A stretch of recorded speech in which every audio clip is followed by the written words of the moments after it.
Greetings, pilgrims, to episode 12 of the Polygon Pilgrimage. Today we're going to be going over how to make corrugated metal.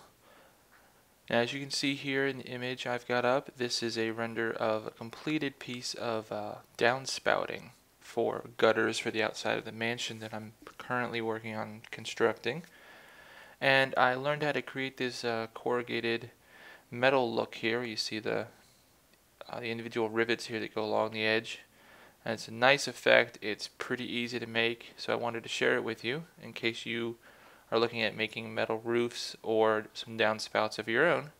I'll show you a pretty easy way to go ahead and do that. So let's get started here. We're going to unhide our start object, and we'll go ahead and isolate. We gotta select the right thing first. There we go. Isolate it. Alright. So from above, what I'm going to do is we'll actually use the original downspout as a guide so we can kind of see how far we need to push things in. Now, starting with our object here, I've gone ahead and created it for you, but what you're going to need here is a box that is 3 by 4 by 12 inches, and just center it to the world. Now let's go ahead and convert that to editable poly, switch over to our polygon selection mode, and what we want is just the top and bottom polygons. So if I drag a selection in the middle here, that's what it will select, and then I'm going to hit delete because we don't need those. Now what we should have is a hollow object, and we just have to make some fancy edges. So let's go to edge selection mode and drag through the middle, selecting the two outer edges. Hold your control key and drag through the top to select those edges. And now what we want is actually the inverse of that. So control I will inverse our selection. And all I have now are the corners selected because we want to chamfer those in. So, as I mentioned, chamfer here. Let's hit our options. And 1.0 is a little too much, so let's go 0.5. And that'll give us our first chamfer. So if we click apply, and let's set our second chamfer to 0.125, enter. And as you'll see, that gives us a nice curve here that we can then work with to refine it later on, but this is a good starting point. So we're done with chamfer. Let's hit OK. Now what we need are some extra geometry on the sides here to create the inward bending. So let's select our edges again, top to bottom through the middle. And let's hit connect settings. Now for this one we're going to need 15 segments, and click OK. Now let's select the two side edges and connect. And this one we're only going to need 9. It's a smaller size edge, so we don't need as many. Let's click OK. Now if we click on vertex, you can see all the points we've created, and you should have one vertex for every peak and one vertex for every valley. So I'm going to select through and select all the ones that are involved in the valleys. Should start here at the end of the curve, the first one in, and then every other one. So go ahead and select those. I'll give you a moment there. Alright. With those selected, let's hit our scale tool here. And I'm going to scale in just a little bit just to create a nice bend like that. Not too far, not too sharp. That's good right there. Now on the side ones, we're going to select again every second edge, or vertex, pardon me. There we are. And scale those in as well. Again, not too much, right about that. It's good there. Okay. Let's take a look at our object now. We have the majority of the work is complete.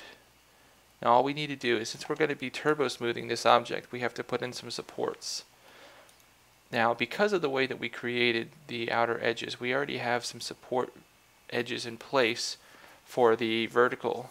So as you see, these vertexes here, here, and on the bottom, they're already pretty much where we need them. We just need to move them a little bit. So I'm going to select these two and these two, and still with the scale tool selected, I'm going to scale them in a little bit until they're a little tighter to that edge. Something like that is great. Now the problem is, you notice that over on the sides here we don't have vertices like that already in place, so we're going to have to go ahead and create those. So I'm going to go back to my select and select edge, and I'm going to drag a selection through this very last edge here that is a part of the curve. So drag through those two, hold control and drag through these two. And let's hit connect, and we only need one, and say OK. Now if we switch back to vertice selection and scale tool, what we want to do is scale these out just a little bit, just like so, so they're kind of straight up and down, and then down a bit. That's okay, you might have to go back and forth until you kind of get what you're looking for, but something like that is pretty good. It needs to be close to the edge here and in line with this angle, and you should be all set. So now if we look at our object, we have the curve complete and we have all the support edges intact. We only need 2 more support edges for the vertical, especially if you're going to have this object continue as a long downspout. You're going to need some support edges for the turbo smoothing. So let's select through the middle and select all of our edges through this middle section, and once again connect, and I like to go 2 and I'll pinch them out. So I'll pinch them out to 99. We want them to be very, very close to the edge. So we want to keep this nice and sharp, and say OK. And there we go. So what I'm going to do is exit isolation and then re-isolate just this object. So here's our final product. So you can see we have support edges top and bottom, and now what we're going to do is add a turbo smooth, and you'll see how it takes these harsh peaks and valleys and smooths them out, and we get a really nice effect. So add a turbo smooth, 2 iterations. I like to click isoline display. This way I get kind of a feel for the shape without having all the mess of the individual edges in the way. And now we can see we have this really nice curve going on, and you can affect how deep or shallow you want this waving effect to be by just how far you push those in. I went a little light on this one here, but you can make it stronger or softer depending upon your needs. Alright, now what we're going to look at here is a bonus section where, say you want to make this but you have a curved piece. You think, oh, that's a lot harder. Well, not really. So here's what we're going to do. We're going to take our object and select through the middle all the edges again, and we're going to add, like we're adding more support edges, but instead we're just going to add more edges in general. And what we want to do is make these sections pretty even. What I suggest for this piece of size is 5, because it gives you a center edge, and then you have even divisions between the center and the outer edges of the total object. So what we do is hit 5 and say OK, and we can have the turbo smooth on for demonstration purposes. That's okay. And I'm going to head and add a bend modifier. Now I've already got the numbers memorized here, but say we want a 45-degree curve with it. I add 45, and the direction was just to make sure it bends towards camera here. And now, because of the extra edges we added in there, and the turbo smooth on top to make even more edges because of the turbo smoothing, we get a really nice result here of the curved piece.